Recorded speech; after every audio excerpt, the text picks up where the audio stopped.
In this video, join me as I dive deep into the Cuban Missile Crisis and try to unravel what really happened during those tense 13 days. In this video, you'll learn about the Cuban Missile Crisis, a pivotal moment in history that reshaped U.S.-Cuba relations and global politics. The Cuban Missile Crisis was a 13-day confrontation in October 1962 between the United States and the Soviet Union that brought the world to the brink of nuclear war.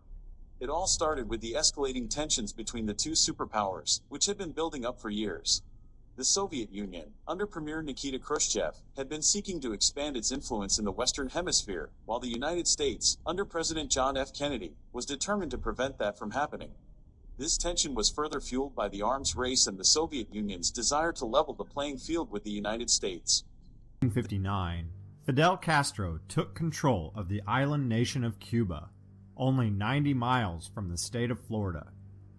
He established Cuba as a communist nation and began forging a close relationship with the Soviet Union, which concerned the United States. In April of 1961, the United States made an attempt to remove Castro from power. The U.S. trained Cuban exiles who had escaped Castro by moving to Florida. The discovery of Soviet missiles in Cuba ignited this crisis. In response to the perceived threat of a U.S. invasion, Khrushchev decided to deploy nuclear-armed ballistic missiles in Cuba, just 90 miles from the United States. The United States saw this as a direct threat to its national security, and Kennedy was faced with a difficult decision on how to respond. The presence of these missiles was a game-changer, and it raised the stakes for the United States. Your weapons in Cuba. Castro readily agreed, viewing the missiles as a deterrent against another U.S. attempt to force him from power. Missiles began to arrive that summer under the tightest secrecy. Khrushchev's plan depended on getting the missiles operational before the Americans discovered they were there. But U.S. intelligence quickly learned that something unusual was afoot on the island nation.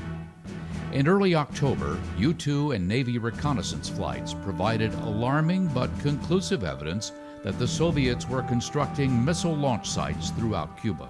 The U.S. had been monitoring Soviet activities in Cuba, and on October 14, 1962, a U-2 spy plane captured photographic evidence of the missile sites under construction. This confirmed the U.S. government's worst fears and set off a chain reaction of events that would bring the world to the edge of disaster. Kennedy and his advisors considered several options, including a military invasion and an airstrike against the missile sites. It shall be the policy of this nation to regard any nuclear missile launched from Cuba against any nation in the Western Hemisphere as an attack by the Soviet Union on the United States. This invasion and an airstrike against the missile sites. The failed Bay of Pigs invasion in 1961 was a significant event that contributed to the escalation of the crisis.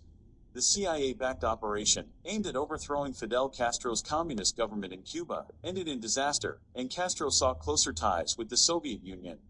This led to an increased Soviet military presence in Cuba, which in turn heightened tensions with the United States. The Bay of Pigs fiasco made Kennedy look weak, and Khrushchev saw an opportunity to test the U.S. resolve. October 25th, the blockade was challenged for the first time. Soviet ships approached the quarantine zone, but American ships held their ground. The Soviet vessels were forced to turn back, and the blockade continued. On that same day, the U.S. ambassador to the United Nations, Adlai Stevenson, confronted the Soviets in the UN Assembly. The critical moment came when the U.S. imposed a naval blockade around Cuba to prevent any further Soviet shipments. This bold move was a clear signal to the Soviet Union that the United States would not tolerate the presence of nuclear missiles in Cuba. Kennedy addressed the nation, revealing the discovery of the missiles and announcing the blockade. The world held its breath as U.S. warships approached Soviet vessels, but a confrontation was avoided. The event was one of the most intense moments in the relationship between the United States and the Soviet Union, and one of the defining moments of the Cold War.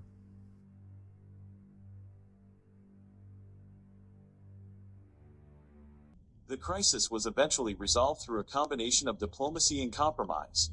After several tense days, Kennedy and Khrushchev reached a deal in which the Soviet Union would dismantle and withdraw its missiles from Cuba in exchange for a U.S. promise not to invade the island and the removal of U.S. missile sites from Turkey.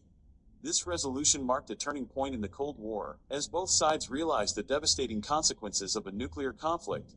The crisis was a close call, and it made both leaders more cautious.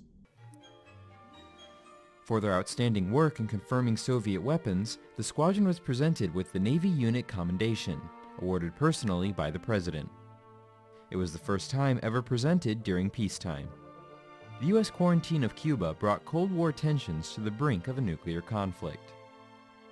It shall be the policy of this nation to regard any nuclear missile launched from Cuba against any nation in the Western Hemisphere as an attack by the Soviet Union on the United States. The impact of the Cuban Missile Crisis on Cold War politics cannot be overstated. It brought the world to the edge of nuclear war and forced both sides to reevaluate their strategies.